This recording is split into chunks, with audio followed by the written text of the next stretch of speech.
Assalamualaikum warahmatullahi wabarakatuh. Halo semuanya, perkenalkan nama saya Devin Dapal Kifari, Prodi Ilmu Komunikasi dengan NIM 1211 Sekarang saya akan menjelaskan tentang mata kuliah manajemen event tentang STP dalam manajemen event. STP adalah segmentation, targeting, dan positioning.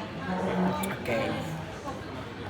Dalam video ini kita akan membedah dua hal yang penting dalam manajemen event, yaitu STP, segmentation, targeting, dan positioning, dan juga SMART yang ada pada materi sekarang. Pertama, kita akan menggunakan contoh pada event konser musik Hindi lokal yang ada di kampus. Kita akan mulai dengan segmentation terlebih dahulu. Jadi pada segmentation atau segmentasi, kita akan memproses dan membagi audiens yang luas menjadi kelompok kecil yang lebih spesifik. Oke, kemudian kita membagi audiens berdasarkan geografis mahasiswa di lingkungan tersebut dan juga demografis usia pada lingkungan mahasiswa tersebut, dan juga psikografis atau pencinta musik Hindi tersebut dengan pengikut komunitas yang seni. Kemudian kita melakukan targeting, memilih segmen mana yang paling potensial untuk dijadikan fokus utama. Lalu dari segmen tersebut, target utama adalah mahasiswa yang aktif, yang memiliki gaya hidup kreatif dan aktif di media sosial seperti Instagram dan TikTok, karena mereka cenderung lebih mudah dipengaruhi untuk membeli tiket secara online.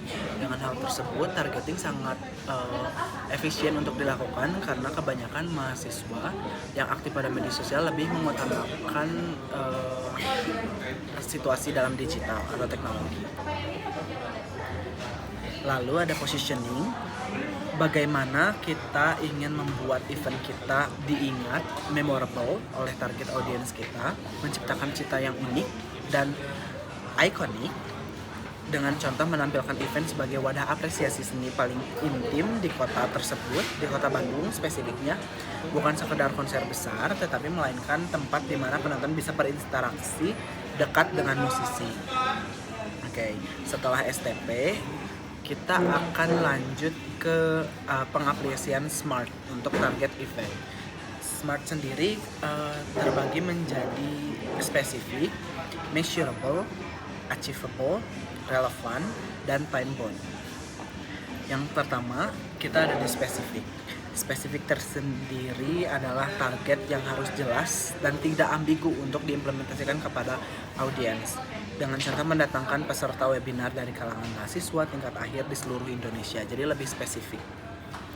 Kemudian measurable atau terukur, target sendiri harus bisa dihitung dengan angka, target jumlah pendaftar misalnya 500 orang, dengan memberikan Google Form agar bisa mempermudah untuk menghitung audiens. Lalu ada achievable, apa yang dapat dicapai. Target sendiri harus realistis berdasarkan sumber daya manusia, biaya, dan waktu. Contohnya adalah dengan budget iklan media sosial, dengan budget 1 juta untuk bekerja sama dengan 10 media partner dengan target 500 orang audiens yang sangat mungkin dicapai dengan 10 media partner. Lalu ada relevan. Target harus sesuai dengan tujuan besar dengan menggabungkan suatu organisasi atau instansi. Contohnya, webinar ini relevan karena mendukung visi kampus dalam meningkatkan angka serapan kerja alumni. Lalu yang terakhir dari SMART, kita ada time bound atau batas waktu. Kita memberikan penjelasan tentang adanya deadline yang jelas. Dengan contoh, target 500 pendaftar harus tercapai dalam waktu 3 minggu sebelum hari pelaksanaan event. Dengan hal tersebut, kita dapat mencakup targeting yang dapat mengetahui situasi tersebut. Dengan hal tersebut, kita dapat mengukur situasi yang dapat dikendalikan pada hari-hari tersebut. Oke, cukup sekian penjelasan STP dan SMART. Wassalamualaikum warahmatullahi wabarakatuh.